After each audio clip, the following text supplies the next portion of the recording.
Você consegue cobrar mais de R$ 3.000 por mês escrevendo texto na internet, mesmo se você nunca tenha feito isso antes. Saiba que a maior trava que impede os copywriters de ganharem mais dinheiro não é técnica, mas sim o medo de vender. Provavelmente você já faz muito bem prospecção ativa, condução via mensagem, criação de conteúdo, você faz todas as coisas muito bem feitas, mas quando chega na hora da call, você basicamente trava. Você entra na call, você não sabe o que fala, sua voz fica meio baixa, você fica meio inseguro, toda e qualquer objeção que aparece ali, você não sabe o que fazer, você não sabe contornar certas objeções. Então, assim, eu vou te mostrar nesse vídeo como que você vai realmente fechar contratos acima de R$ 3.000 por mês como copywriter, seguindo exatamente o que eu te passar aqui. E nesse vídeo de hoje eu quero te mostrar como conduzir uma call bem feita para que você feche contratos acima de R$ 3.000 por mês como copywriter, mesmo se você esteja começando ainda nessa profissão. E sim, isso funciona mesmo sem portfólio,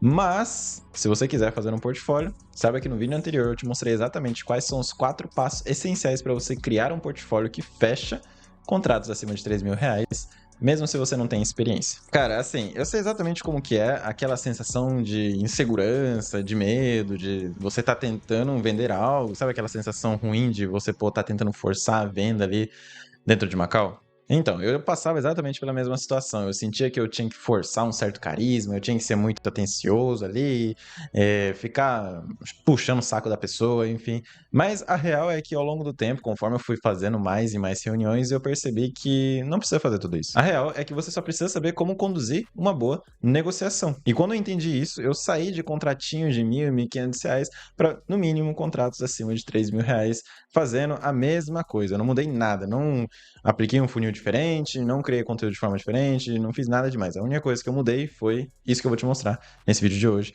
que é a parte de condução durante uma reunião. Primeira coisa, mude o cenário. Você não está numa entrevista de emprego. Saiba que quando você entra numa reunião com um potencial cliente, você não está ali implorando por um emprego ou implorando por um sim. Mas na verdade, você está avaliando se a pessoa faz sentido trabalhar com você ou não. Porque assim, é um saco você fechar projeto com expert ou com projetos que não está muito bem alinhado com aquilo que você buscava, ou seja, com aquele seu potencial em cliente ideal. Porque pode acontecer de vão trazer um cenário ali de um lançamento. Ah, você entrou como copy em um lançamento, só que o expert é confuso, o expert é enrolado, o expert ele não concorda com as suas escritas, toda hora pede alteração. E isso gera muito mais problema do que você imagina. E se você já passou por isso, você deve saber muito bem o que é estar nessa situação. Então, assim, quando você entrar numa reunião, saiba que você está no controle. Você está mostrando uma oportunidade da pessoa melhorar seus resultados. Você está ali mostrando um cenário diferente para o futuro dela. E quando você vira essa chavinha, a sua energia dentro da reunião muda como um todo. A sua forma de fala, a sua forma de gesticular, a sua forma de contornar objeções, a sua forma de persuadir a pessoa de que o seu produto é o melhor do mercado. Então, assim, a primeira coisa que eu recomendo que você entenda é que não é uma entrevista de emprego. Você está mostrando uma oportunidade para essas pessoas. Segunda coisa, seja o líder da reunião. Você está conduzindo a reunião, você está lá vendendo. Então, é bom que você tome a iniciativa de puxar o assunto, de você puxar a conversa, de você conduzir a negociação. Eu sei que isso é difícil. Eu falo isso porque eu sou uma pessoa mais introspectiva. Eu não sou aquela pessoa totalmente comunicativa, extrovertida, mas eu já entendi como é que funciona o game ali da reunião. Eu sei que se eu ficar meio quieto, deixar a pessoa conduzir a reunião, vai acontecer 2 problemas. Primeiro, a reunião vai prolongar muito. E segundo, a reunião não vai chegar a lugar algum. Você não vai conseguir mostrar que você consegue resolver o problema dela, você não vai conseguir dar aquela proposta matadora que vai fazer a pessoa querer te contratar, e muito menos se a pessoa mostrar alguma objeção ali, você vai ficar refém dela e não vai conseguir contornar a situação. Então, o que eu recomendo é você tomar essa posse de líder da reunião e fazer questionamentos ou fazer perguntas estratégicas. Ah, e aí, beleza? Como é que tá seu negócio hoje? Como é que tá o seu tráfego? Como é que tá a sua conversão? Como é que tá os seus follow-ups? Como é que tá a sua captura de lead? Como é que estão os seus lançamentos? E use esses momentos para você identificar gaps. O que eu recomendo é você sempre fazer perguntas abertas, que não podem ser respondidas com sim ou não. E se caso a pessoa responder com sim ou não, aprofunde mais, lançando um por quê? Por que você acha isso? Você acha que poderia melhorar? Então, use perguntas estratégicas para você identificar o problema.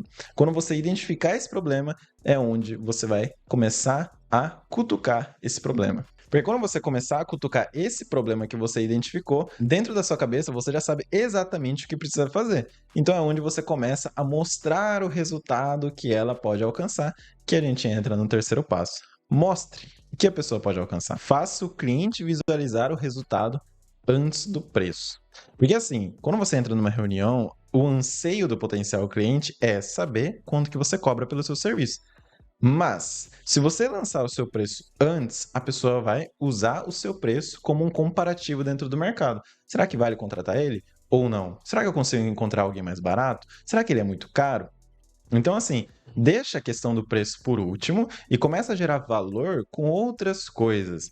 Como, por exemplo, no momento em que você identificar um problema, mostre que você sabe resolver esse problema de forma específica, rápida, de forma efetiva, e aí depois faça a pessoa visualizar esse futuro de como é que seria o negócio dela caso você resolvesse esse problema. Então vamos usar um exemplo de um lançamento.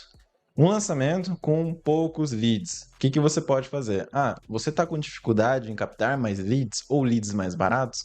Sabe que isso pode estar no problema da promessa do lançamento, na Big Idea, talvez nos anúncios, talvez na página. E quando você identificar esse problema, você pode mostrar, se a gente melhorar a sua narrativa do lançamento, saiba que as pessoas vão se interessar muito mais.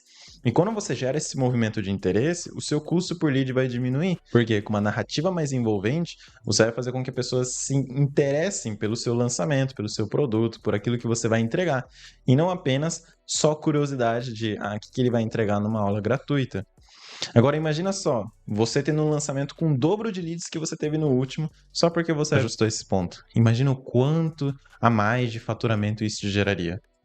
Então percebe que a gente cria esse cenário de controle onde você faz a pessoa enxergar o problema, você faz a pessoa enxergar o futuro, e aí sim você chega com o seu serviço, e aí sim você começa a gerar mais valor. Quando você faz isso, você tira os olhos do preço e você começa a fazer a pessoa enxergar o valor de te contratar. E quando você gerar todo esse valor, é onde você apresenta o preço. Você fala, para eu te gerar todos esses resultados aqui, o valor de investimento é de R$3.000. E aí a gente entra no próximo passo. Como lidar com objeções? Se nesse momento a pessoa falar, não cabe no meu orçamento, você tem duas saídas. Ou você faz a pessoa questionar, ou você faz um ajuste de preço. Tá? Eu não sou contra diminuir o preço, porque dependendo da situação, vale muito a pena você diminuir o preço para você mostrar a sua expertise, para a pessoa ter mais assim, noção do que você entrega e aí sim fechar projetos mais a longo prazo. Mas se não for o caso, você pode fazer a pessoa se questionar. Tá, caro comparado ao quê? Porque você pode investir R$3.000 e ter o dobro do resultado, ou você pode investir R$1.000 num copy qualquer e continuar tendo o mesmo resultado. Qual que você prefere? Se a pessoa vende um infoproduto de R$1.000, cara, você ter um copy especialista em comunicação que vai aumentar seus resultados, você realmente acredita que não vai gerar 3 vendas a mais? Você realmente não quer investir num profissional que sabe melhorar seus resultados só por conta de 3 vendinhas no seu produto? Então, uma coisa que você pode fazer é fazer a pessoa se questionar pela própria objeção que ela teve. A segunda coisa que pode acontecer é da pessoa falar que já contratou alguma pessoa antes, mas não teve o resultado esperado. Nessa situação, o que você pode mostrar, se você tiver resultado gerado, você pode mostrar certos portfólios ou projetos que você já atuou, ou você pode mostrar a sua expertise. Você pode falar que você já estudou, você já fez alguma formação, você leu livros, você realmente tem domínio naquilo. E aí, se você quiser, você até pode entrar num lado mais assim de business, você falar, muitas das coisas você não tem certeza, qualquer negócio pode dar certo ou errado. Mas aqui eu quero te mostrar muito além de copy.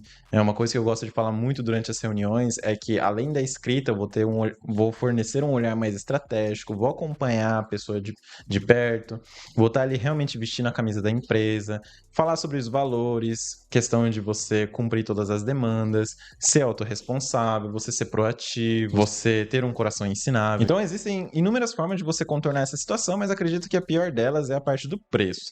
E aí, talvez pode acontecer da pessoa te pedir um portfólio.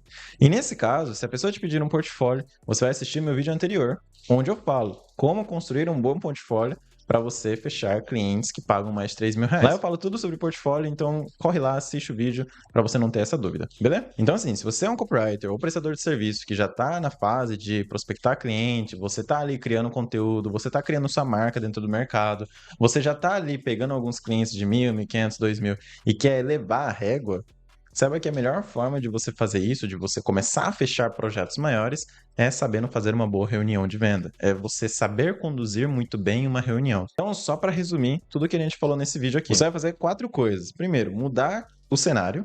Você não está numa entrevista de emprego. Segundo, você vai ser o líder da negociação, você que vai conduzir a reunião. Terceiro, faça o seu cliente visualizar o resultado e não o preço. E quarto, contornar certas objeções. Como eu falei, o mais comum é do preço. O que eu recomendo é você fazer a pessoa se questionar se mesmo assim ela continuar meio que indecisa, ou talvez falar que precisa conversar com o sócio, ou com o esposo, ou esposa, enfim, o que pode acontecer. Você pode manter a conversa ali via WhatsApp, e-mail, DM, e se for necessário, dependendo da situação, eu recomendo que você ajuste o preço, não para você vender o seu serviço de forma barata, não para você dar desconto, mas para a pessoa ter uma experiência a trabalhar com você. Porque se você realmente mostrar valor nas suas entregas, é muito provável que você entre de forma fixa dentro do projeto e não apenas como um freelance. Tudo bem? E é assim que eu recomendo que você feche projetos acima de 3 mil reais. Espero que você tenha gostado desse vídeo. Se você gostou, dê seu like aí, se inscreve aqui no canal. E se você discorda ou concorda de alguma coisa, deixe aí nos comentários e a gente se vê no próximo vídeo. Tchau, tchau.